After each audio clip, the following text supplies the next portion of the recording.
Pessoal, tudo bem? De volta aqui no meu canal no YouTube pra gente falar do Neymar, hein? Será que ele vai embora? Surgiu uma notícia de que ele pode, vazar do Santos, tá? A gente vai falar sobre isso. Também vamos falar sobre o retorno dele nesse próximo final de semana, ou seja, sábado, na partida contra o Atlético. O Gabriel também deve voltar. Vamos projetar um pouquinho o time aí e falar da sequência do Santos de partidas em casa. São 4 jogos, são 3 torneios diferentes, 4 partidas em casa. E queria destacar também mais algumas coisinhas para vocês, como a estreia do Rafael Gonzaga, falar do Gustavinho, do Oliva, que tem sido uma grande surpresa positiva para a gente, tá bom? Mas antes disso tudo, pessoal, não se esquece, hein? Se inscreve aqui no canal, dê um like, ative o sininho, hype esse vídeo, porque tudo isso é muito importante para ajudar no incremento, no crescimento desse canal, tá bom? Gente, é o seguinte, vamos lá. O jornal The Athletic, que é o braço esportivo de um outro jornal, que é o New York Times, que talvez seja, sabe, um dos maiores, se não o maior jornal do planeta,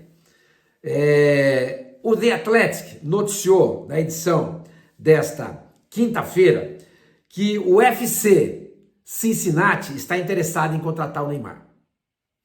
E a contratação, ela, se por um acaso acontecer, dá-se na metade do ano, tá? É quando começa a se pensar na temporada seguinte, tá? Como é que é esse esquema aí? O Cincinnati. Vocês sabem que nos Estados Unidos, os times, as franquias, né? Elas funcionam elas têm limitadores salariais e tudo mais. Agora, existe uma regra dentro da MLS, né, a Major League Soccer, que é o tal do designated player, o jogador designado, que você pode pagar para ele a mais, para ele poder jogar lá. Por exemplo, o Messi é um designated player do Inter Miami, certo? O Thomas Miller é um designated player do Vancouver, e joga uma outra liga, que é lá no Canadá. Enfim, lá na América do Norte tem mais ou menos isso. Então, o Neymar seria mais ou menos uma espécie de designated player do Cincinnati, FC Cincinnati. Porque se não for assim, se ele for jogar dentro do salary cap, da folha salarial que a Major League Soccer determina para cada time, ele vai ganhar uma mixaria. Ganhar mixaria. Isso tudo começou quando o Beckham foi para lá. Atenção, pessoal, não é Beckham, é Beckham, tá? Não é Beckham, só nós no Brasil é que falamos isso. Na Inglaterra, nos Estados Unidos, qualquer lugar do planeta, a pronúncia certa é Beckham, tá? Então isso começou em 2007 com o Beckham. Aí quando ele foi para lá, que ele queria jogar no LA Galaxy, para criar isso daí. E muita gente fala até que é a Lei Beckham, tá bom? Então, o salário não seria problema. Não seria problema. O Neymar ganha hoje no Santos 4 milhões de reais, o que está menos de 1 milhão mas ele ganha por mês, né? Se você multiplicar isso aí por 12, vamos pegar aqui, 12 vezes 4, 8 dá 48 milhões. 48 milhões de reais. Isso aí em dólares, 48 milhões de reais em dólares, você divide por 5, mas tá mais ou menos 5, né? Tá mais ou menos uns 900 mil dólares por mês. Mas é evidente que ele, indo para lá, ele vai ganhar muito mais, tá? Você pode perguntar, mas e aí, Sormani, é legal lá? Olha, eu conheço Cincinnati, eu conheço, a cidade é muito legal, muito legal. Não é uma cidade grande, tá? É uma cidade a projeção para esse ano é de mais ou menos 320 mil habitantes, é pequenininha. Mas a grande Cincinnati, tá? Por exemplo, seria a Baixada Santista, ou a Grande São Paulo, ou a Grande Recife, Grande Rio, entendeu? A Grande Cincinnati tem algo de 2 milhões e 300 mil habitantes. Não é pequeno, não é pequeno. A cidade respira esporte, respira esporte. Lá estão os Cincinnati Bengals, que é da NFL, futebol americano. Tem o Cincinnati Reds, que é da Major League Baseball, time de beisebol da cidade, e tem o FC Cincinnati. Além disso, tem o Cincinnati Open, tá? A pronúncia deles é Cincinnati, tá? Mas não vamos ficar aqui falando essas bobagens. E tem o Cincinnati Open, que é o torneio daqueles torneios 1000 do circuito masculino da WTA, perdão, da ATP, da WTA feminino. Então a cidade respira basquete, perdão, esporte, respira esporte. Não tem um grande time de basquete, né? Que você fala, nossa, o basquete time nem na NBA e nem no futebol, na NCAA, que é o esporte universitário. Mas nos profissionais, Cincinnati é muito legal. Respira, repito, esporte. Digo mais uma vez, a cidade é muito bonita. Eu lembro que eu fui lá faz muito tempo. Quando eu cheguei na cidade e tal, aí eu me lembro que eu fui no centro da cidade, estava tendo um show ao vivo de uma rádio FM. Tá, o pessoal estava tocando um jazz no centro. Era um dia de muito sol, muito legal. Tem um rio, que é o rio Ohio, que separa, que fica bem ao sul do estado de Ohio, né? Separa Ohio de Kentucky. E o estádio do time de beisebol fica bem assim do lado. A cidade é muito bonita, entendeu? Não é a capital de Cincinnati, de Ohio, perdão. Cincinnati não é a capital de Ohio. A capital de Ohio é uma cidade chamada Columbus, que é a maior cidade do estado. Cleveland, que fica em Ohio, e onde tem o Cleveland Cavaliers, que é o time de basquete da NBA, é um pouquinho maior do que Cincinnati. As cidades dos Estados Unidos, elas não são grandes aqui, como aqui no Brasil. O que eu quero dizer é que a vida lá é muito legal, mas tudo lá, ainda mais assim no meio oeste americano, é tudo muito regrado. Não tem balada. Tem Kings League lá? Não sei, de repente o Neymar pode levar para lá. É uma maneira de ganhar dinheiro também. Enfim, gente, o que eu quero dizer é o seguinte, que essa notícia é uma notícia que a gente pode tratar como factível, quente, não é barrigada, porque o The Athletic, que é o jornal esportivo do New York Times, deu essa notícia. Que o Neymar pode se transferir na metade do ano. Então, isso é um fato. Ele quer ir para lá? O time é fraco. Tá? Por exemplo, ao contrário do Inter Miami, você vai a Miami, o Messi é praticamente dono da cidade. Aonde você anda em Miami, você vê menções ao Messi e ao Inter Miami. Acabaram de construir um estádio lá, tal, uma coisa linda, etc e tal. Cincinnati, o time, o futebol clube, né? O FC Cincinnati não é de grande expressão dentro da Major League Soccer. Mas a gente começa com o Neymar, a Inter Miami também não tinha nada, mas pode começar com o Neymar, de repente contrata o outro, os designated players do Cincinnati são três, né? Como eu falei para vocês. Dois deles eu nem sei quem são. E o outro é o Evander, um jogador brasileiro, que jogou isso aqui no Vasco, se eu não estou enganado, jogou no Vasco. Mas enfim, eles podem se programar para melhorar a equipe com o passar do tempo. O fato é que existe essa possibilidade. O Neymar pode se transferir para lá na metade do ano. E eu acho, trouxe para vocês aqui a informação, agora eu vou dar minha opinião. Eu acho que isso é muito possível de acontecer. Por quê? Primeiro, eu acho que o Neymar não deve ser chamado para jogar a Copa do Mundo. Não deve ser, entendeu? Isso vai frustrar muito os planos dele de continuar jogando aqui no Brasil. Ele é muito massacrado pela mídia, por parte da mídia, né? É muito massacrado também por parte da torcida brasileira. E não é fácil levar a vida dele aqui no Brasil. E ele dá mole também, tá? Ele procura as coisas. A expulsão dele o cartão amarelo que ele tomou contra o Remo, sabe, foi coisa de juvenil. Ficou dando palco para um jogador inexpressivo do Remo. Se ele olhasse pro cara assim, foi só o Neymar, cara. Qual é a sua? Não, ele pega, levanta e para cima do cara e ainda toma uma porrada no outro cara do Remo. E não acontece nada, ele toma um cartão amarelo. Ele não bateu no cara, ele apanhou do outro que chegou e tomou um cartão amarelo. Quer dizer, é juvenil. O Neymar, ele tem a idade dele, cronológica, são 34 anos que ele tem, mas a mental dele deve ser assim uns 18, 19 anos, mais ou menos assim. Ele é um idoso, como eu falei para vocês aqui, do ponto de vista físico, tá? A gente já vê que ele não consegue mais, em campo, fazer o que ele fazia, ou o que ele deseja fazer. Mas, então, voltando ao que eu estava dizendo, o Neymar é muito massacrado aqui no Brasil. 50% do país gosta dele, 50% do país não gosta dele.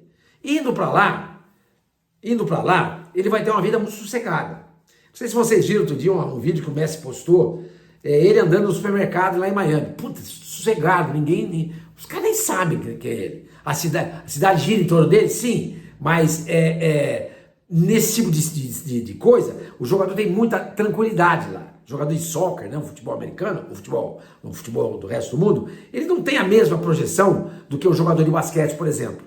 Se é um LeBron James entrando no supermercado, o cara não consegue andar. O Messi entra, bem claro, aparece os caras para tirarem foto, pedir um autógrafo, etc e tal. Mas não é como um jogador da NBA, por exemplo. A notoriedade do jogador de futebol nos Estados Unidos é desse tamanho, perto dos jogadores de futebol americano, beisebol, basquete e por aí vai. Ele teria uma vida muito tranquila lá. Muito tranquila lá. É isso que ele gosta? A gente sabe que o Neymar não gosta muito disso, ele gosta de holofote. Cincinnati é uma cidade escondida lá no meio oeste americano. Não é bem no meio oeste, também bem no interior dos Estados Unidos. É muito legal, falei para vocês. Mas tem aquela badalação? Pode ter, mas tudo tem hora para acabar.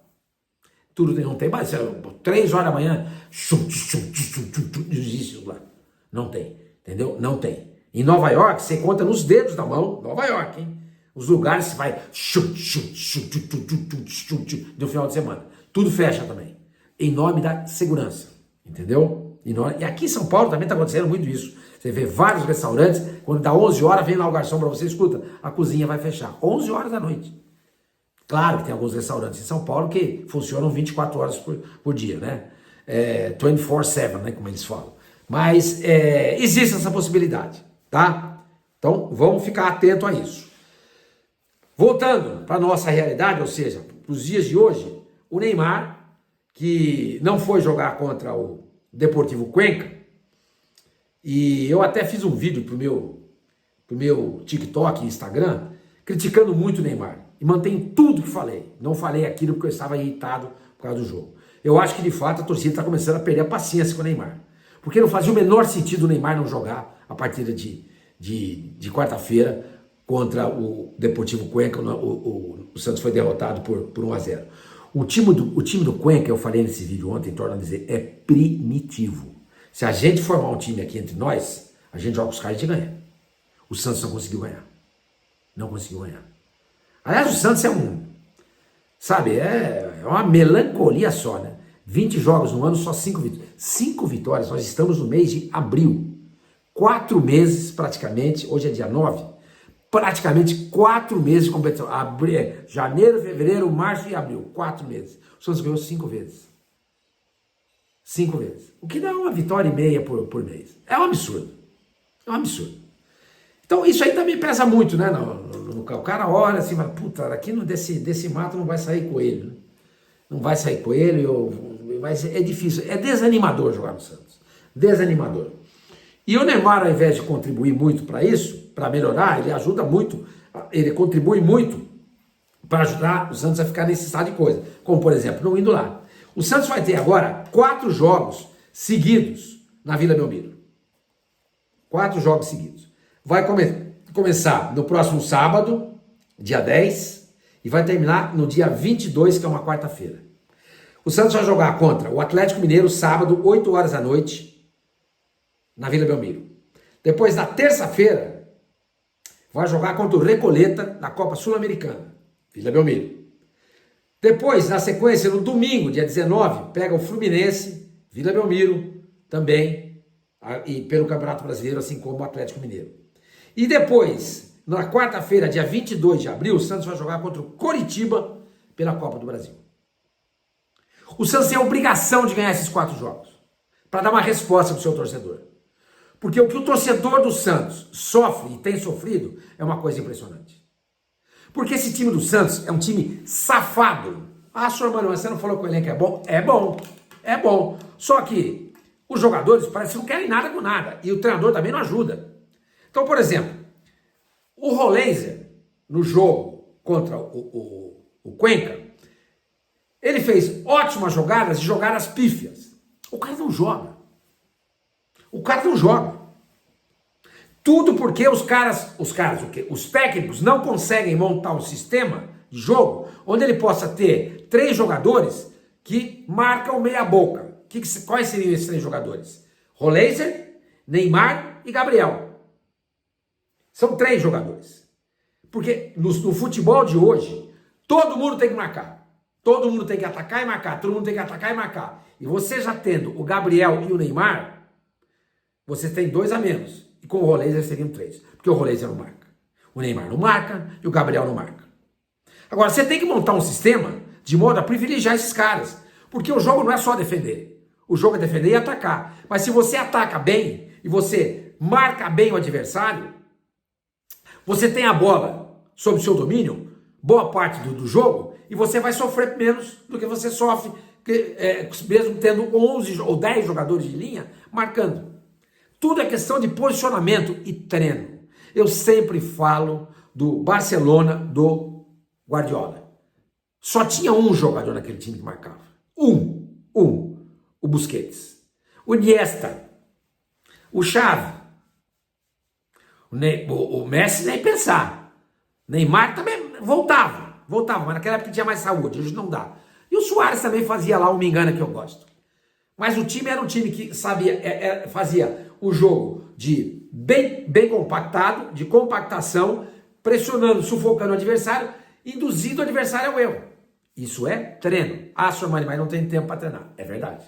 Mas quando tem tempo para treinar, o técnico não dá folga. Aí é duro. Vocês entendem? Vocês entendem qual que é o problema?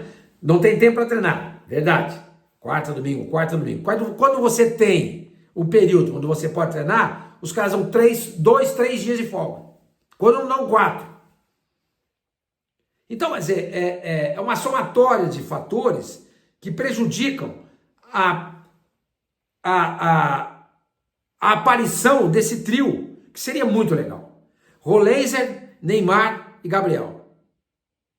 Você podia formar um time num 4, 3, 2, 1. Ou no 4-3-3. Mas 4-3-2-1. Agora, essa trinca atrás dos 3 de frente, atrás do Neymar, Roleiser e Gabriel, tem que ser uma trinca de jogador de muita marcação. Muito pulmão. E claro, você tem que chegar pro Gabriel, pelo amor de Deus, Gabriel, você tem só 29 anos. Só 29 anos. Roleiser, você não tem 30 anos ainda. Pelo amor de Deus, ajuda. Neymar, você pode ficar sossegado. Porque ele é um idoso, como eu já falei para vocês aqui, que teve um sério problema de lesão na carreira, que é a lesão de LCA. Mas se você tiver essa trinca de jogadores assim, você consegue fazer algo semelhante. Porque você pode defender muito bem, porque é mais ou menos o que o Corinthians fazia com o Dorival, com o Ramon Dias também.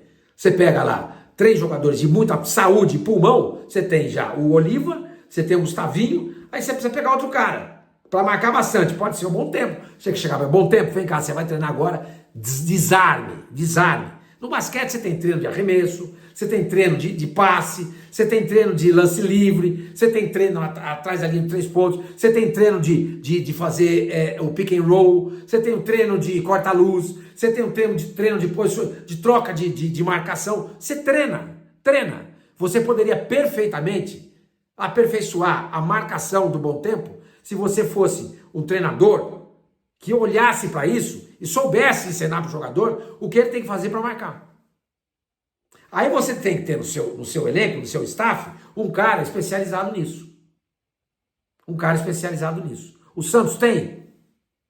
Tem lá o Cuquinha, o irmão do Cuca. Jogou bola? Que eu saiba, nunca jogou. Mas isso também não quer dizer nada. Por exemplo, o Matheus Bach, que estava no Santos, dizem que ele é um cara especialista em defesa. Se o cara é especialista em defesa, bola parada, posicionamento, de marcação, o cara sabe como chegar para o bom tempo e falar para ele, bom tempo, cara, você com a bola no pé joga muita bola. Você está jogando muito bem. Eu preciso que você melhore a sua marcação. Muito. Porque teve um jogo, acho que foi contra o Internacional, que ele abandonou a marcação e saiu o gol. E precisa fazer do bom tempo um jogador aumentar a dinâmica dele em campo, porque ele é um jogador, às vezes, de passadas lentas, mas é bom jogador. O mais importante no jogador de futebol é a qualidade dele com a bola no pé. Isso você não consegue ensinar. Isso é dom. Isso o bom tempo tem, o resto você pode ensinar. E eu tenho certeza que ele, moleque que está disposto a aprender. Agora, tem alguém capaz de fazer isso? Então, se você tem no seu time um sistema no 4-3-2-1, você pode ter Roleiser, Neymar e Gabriel juntos. Você, por exemplo, projeta, hoje em dia você consegue projetar os dois laterais ao mesmo tempo. Para você não deixar a defesa desguarnecida, você segura um lateral. Quando a bola, o time está atacando o lateral do esquerdo, o lateral direito está segurando, se ele perde a bola lá na frente, o lateral direito já fecha, para ajudar na recomposição aos dois zagueiros que ficam. Enfim, gente, isso é tática, é muita coisa, o papo às vezes é chato, mas o que eu quero dizer é que seria muito interessante se o Santos jogasse com Brazão, Igor Vinícius, Veríssimo, Luan Pérez e o Escobar. E tem o Rafael Gonzaga, hein, que eu gostei muito dele ontem, muito. Aí você tem Oliva, Gustavinho e Bom Tempo. Três ali no meio campo, sabe, babando, para tomar a bola do adversário e quando tem a bola sob seu domínio, sabe, vão exalar qualidade, entendeu? Jogo bonito, categoria. E aí na frente desses três, Neymar e Roleiser, e lá na frente o Gabriel. Gente, essa formação te permite várias variações, muitas variações, entendeu? Então, Neymar joga, Gabriel volta também, acho que o time deve ser praticamente o mesmo dos últimos jogos, porque ao contrário do Vojvoda, o Cuca não é um cara de ficar mexendo no time o tempo inteiro. Imagino que deva haver o retorno do Igor Vinícius e do Escobar. Tá? Então ficaria Brazão, Vinícius, Veríssimo, Luan Pérez e o Escobar. Sei não, esse Rafael Gonzaga, gostei demais dele. Oliva, Bom Tempo e o Gustavinho. E lá na frente, você vai colocar o Neymar, juntamente com o Gabriel. Aí você vai precisar de um outro cara ali, que eu não sei quem é que o Cuca vai colocar. Gente, o vídeo de pós-jogo da derrota do Santos não deu nem pra gente falar direito do Rafael Gonzaga, né? Gostei demais desse moleque. Personalidade, qualidade com a bola no pé, marcou bem. A gente vê que tem pra onde crescer. E depois do jogo, ele atravessou de joelhos, de uma lateral até a outra, provavelmente cumprindo uma promessa, agradecendo a Deus pela estreia dele. Pena que a estreia dele foi com derrota. Num jogo que poderia ganhar. Mas os marmanjos do time não conseguiram transformar em gols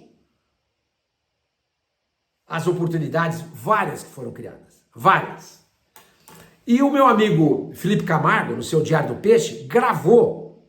E eu peço aqui autorização para ele. Eu tenho certeza, eu não falei nada com ele, mas vou colocar. Mas estou dando crédito aí, viu, Felipe? De Olho no Peixe. Ele fez essa filmagem que vocês estão vendo aí, eu já coloquei. É muito bonita, muito emocionante, é muito bacana, mostra muito a fé dele. Isso é muito legal. Gostei demais desse moleque, demais. Tomara que ele continue crescendo, porque seria uma ótima alternativa ao Escobar. Porque não dá para jogar a temporada inteira. Cartão, etc e tal. Quando não puder jogar, o Lira está machucado, entra o Escobar. Entra o Gonzaga. Aí tira, para que esse negócio dessa mídia santista, do torcedor santista, precisa contratar. Vocês viram o balanço, vocês viram a observação do Grafietti. Precisa parar de gastar desenfreadamente como o Santos gasta. Entendeu? O elenco tá aí. É bom, basta ter criatividade, imaginação para fazer esse time funcionar. Espero que ele comece a mostrar, a dar resposta nesse próximo sábado contra o Atlético Mineiro, 8 horas da noite na Vila Belmiro. Tá bom, gente? Espero que vocês tenham curtido o vídeo. Qualquer novidade eu volto, senão amanhã estaremos juntos novamente. Obrigado. Não se esqueça, hein? Se inscreva no canal, dê um like, ative o sininho e like o vídeo.